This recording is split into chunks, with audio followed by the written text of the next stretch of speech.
कैसे कटल नंदो गवना के रात का बताई काका भइल रहे बोल खुरपाती काका भइल रहे बोल खुरपाती कैसे कटल नंदो गवना के राती काका भइल रहे बोल खुरपाती चोली का लिया उसने ना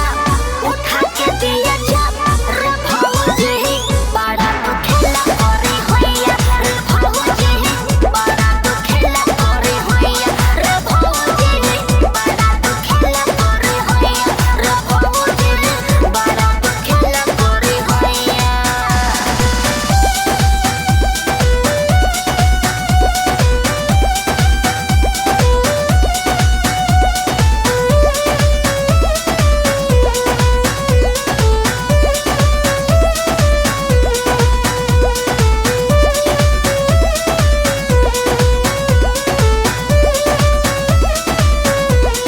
ए भौजी ए भौजी ए भौजी ए भौजी ए भौजी हे भौजी पियावा मिलल बाया नारी चलावे हाथ गाड़ी ए भौजी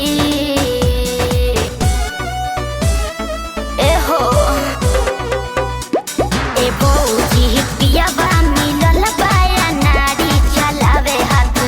गाड़ी हे भौजी ए हो भौजी पियावा मिलल बाया नारी चलावे हाथ गाड़ी ए भौजी। आज के तालाब काले हो जाई पोखरी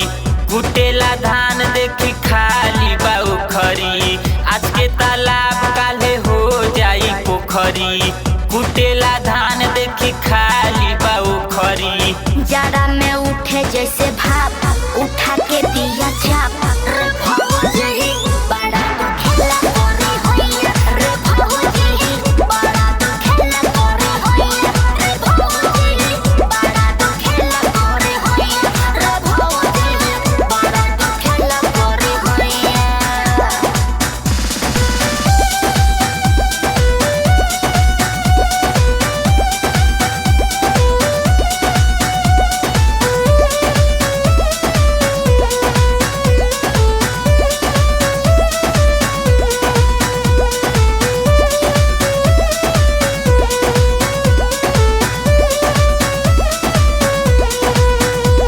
कमरिया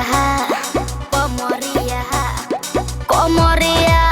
दाबे भौजी उठेला हे अंग अंग लहरिया कमरिया दाबे भौजी ए भौजी कमरिया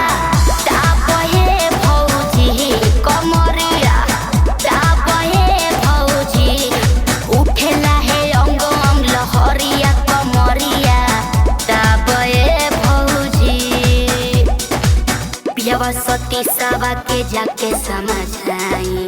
पिके उ रोज रोज रहे पगलाई पियावा सती सावा के जाके समझाई पिके उ रोज रोज रहे पगलाई करेला रोज रोज